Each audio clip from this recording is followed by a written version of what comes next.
তো সবাই এটাই স্বাভাবিক ভাবা যে লিভার ফাউন্ডেশন লিভারের অসুখ নিয়ে এবং লিভারের ভাবনা নিয়ে মানুষের কাছে আসবে। তো আজকে হচ্ছে সেরকম একটা দিন যখন আমরা আমাদের নানান কিছুর মাঝখানে আমরা সুযোগ পেয়েছি লিভার নিয়ে মানুষের সঙ্গে কথা বলার। কিন্তু যে কথাটা বারবার বলতে চাই আমরা, যে সেটা হচ্ছে লিভার ফাউন্ডেশন শুধু লিভারের মধ্যে তার কাজকর্ম ভাবনাকে আটকে রাখে।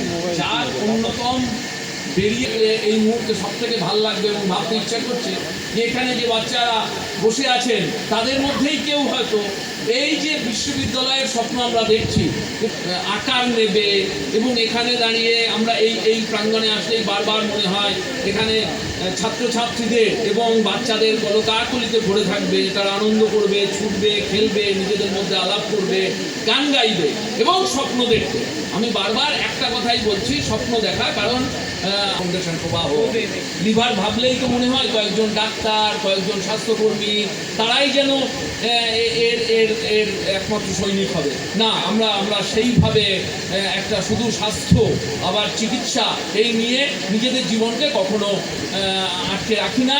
এবং আটকে রাখি না বলেই বাচ্চাদের জন্য বলা, যদি কেউ গিয়ে দেখো যে মহাকাব্যের ইতিহাসে লিভারকে যুগে যুগে ভাবা হয়েছে শরীরের মধ্যে আত্মার আশ্রয়। তো আত্মার আশ্রয়ের ভাবনাটা এসেছিল বলে তোমরা যদি কেউ ভালো করে, আমি তোমাদের দিকে তাকিয়েই বলছি বারবার, তোমরা যদি কেউ ভালো করে দেখতে শুরু করো, পড়তে শুরু করো, দেখবে ইতিহাসে গ্রিক মাইথোলজি মহাকাব্যের ইতিহাসে প্রমিথিউস বলে একজন ব্যক্তি ছিলেন, যিনি প্রথম আলো চুরি করেছিলেন দেবতাদের থেকে মর্তের মানুষদের কাছে সেটা পৌঁছে দেবেন বলে। তো প্রমিথিউসকে শাস্তি দেওয়া হয়েছিল। সেই শাস্তিটা ছিল ককেশাস পাহাড়ের মাথায় তাকে বেঁধে রাখা হয়েছিল এবং দেবতাদের যে রাজা টিরিয়াস, তার যে ঈগল পাখি, সেই ঈগল পাখিকে বলা হয়েছিল প্রমিথিউসের লিভারটাকে টুকরে টুকরে মেরে ফেলতে প্রমিথিউসকে। কারণ ভাবা হতো লিভারের মধ্যেই মানুষের জীবনী শক্তি নিহিত থাকে, যেটা আমরা এখনো ভাবি, অনেক ভাবনাতেই আছে। এবং আমরা ভাবি লিভারই শরীরকে চালায় তো বটেই, কিন্তু একমাত্র নয়, সেটাও পরিষ্কার হওয়া দরকার। তো কিন্তু যেটা ঘটেছিল সেটা হচ্ছে ঈগল সেই কাজে সমর্থ হয়নি, কারণ 10 টুকরো লিভার করে থাকলেও তার থেকে কলমিলতার মতন লিভার গজিয়ে ওঠে। এবং এটাই হচ্ছে লিভারের সব থেকে প্রাণ শক্তির সব থেকে বড় প্রমাণ। এবং তার জন্য পরবর্তীকালে প্রমিথিউসকে শৃঙ্খল মুক্ত করতে হয়েছিল। দেখবে ইংরেজি মহাকাব্যে যারা একটু ভাবনা চিন্তা ভালো আরো গল্প পড়তে চাও, তারা গিয়ে দেখবে 2টি মহাকাব্য আছে ইংরেজিতে কবিতার ফর্মে। একটা হচ্ছে প্রমিথিউস বাউন্ড আর একটা হচ্ছে প্রমিথিউস আনবাউন্ড। একটা লিখেছিলেন মিল্টন আর একটা লিখেছিলেন শেলি বা এরা কেউ আর কি। মানে অর্থাৎ কিনা মূলত হচ্ছে লিভার হচ্ছে এমন একটা শরীরের অঙ্গ যেটা প্রাণ শক্তিতে ভরপুর, নতুন পাতা প্রতিদিন গজায়, এবং যার ফলে লিভারে যেমন অসুখ হয় ঠিক সেরকম তার থেকে বেরিয়ে আসার ক্ষমতাটা লিভারের মধ্যেই নিহিত থাকে। এবং সেই জন্যই আমরা আজকে সারা পৃথিবী যখন হেপাটাইটিস ডে পালন করছে, আর আমরা সোনারপুরের এই চত্বরে কলকাতা শহর থেকে বেশ কিছুটা দূরে এবং খুব একটা পাদক প্রদীপের আলোতে নয়, তোমরা যারা এখানে থাকো, লোকে তো আগে গ্রাম বলেই ভাবতো, আমরাও অনেকে ভাবতাম যে ওই সোনারপুর, এখনো বেশ কিছু কলকাতার মানুষজন বা নাগরিক মানুষজন মনে করে ওই সোনারপুর। আমরা সেই সোনারপুরেই সোনা ফলানোর জন্য লিভার ফাউন্ডেশন প্রতিজ্ঞাবদ্ধ হয় প্রতিদিন।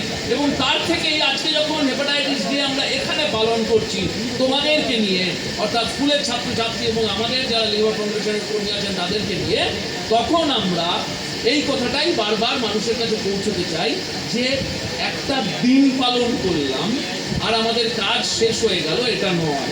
হেপাটাইটিস ডে আমাদেরকে ভাবিয়ে তোলে যে হেপাটাইটিস একটা সমস্যা, সেই সমস্যাটার বিহিত করার জন্য দেশের সরকার, রাজ্যের সরকার নানান পদক্ষেপ নিচ্ছে, আমরাও তাতে সামিল হব। প্রত্যেক সচেতন নাগরিক, তার জন্য ভালো জল দরকার, সেই জলের ব্যবস্থা করা দরকার এবং প্রতিদিনের জীবন পদ্ধতিতে আমাদের নিজেদেরকে খুব সচেতন থাকতে হবে।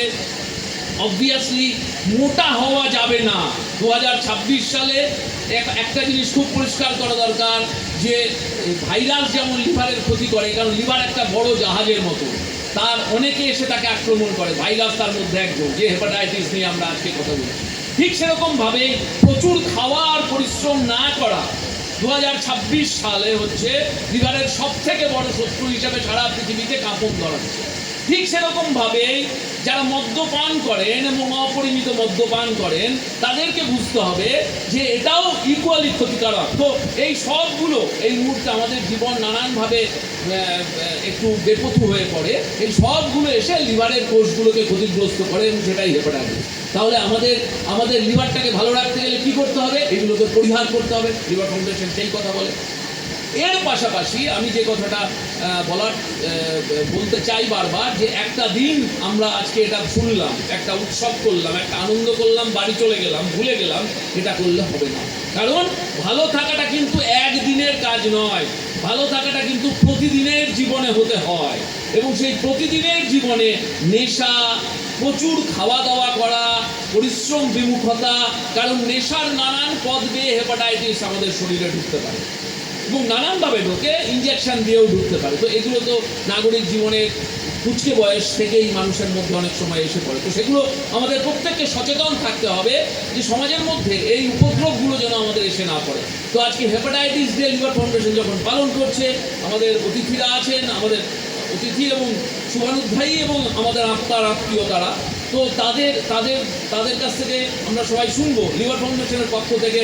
আমি যে দুটো তিনটে কথা আপনাদের বললাম, সেই ভাবনার থেকে একটা জিনিস পরিষ্কার থাকা দরকার, যে আমরা এক নম্বর হচ্ছে লিভারকে তার যে ছোট্ট আশ্রয়, অর্থাৎ শরীরের ডান দিকের কোনায় সে যেমন লক্ষ্মী প্যাঁচার মতন ঘাপটি মেরে বসে থাকে, মাঝে মাঝে আক্রান্ত হয়, ঠিক সেরকমভাবেই তাকে সেই ছোট্ট জায়গার থেকে আমরা বার করব, অর্থাৎ শরীর থেকে বার করে আরও অনেক বড় আকাশে মেলে ধরবো লিভার ফাউন্ডেশনের ভাবনাটাকে। এবং এই যে আজকের স্কুলের ছাত্রছাত্রীরা আছে তারা সঙ্গে থাকবেন, সোনারপুরের অধিবাসীরা আমাদের সঙ্গে থাকবেন, এটাই আমরা বারবার বলি এবং আমাদের আগামীর আশা।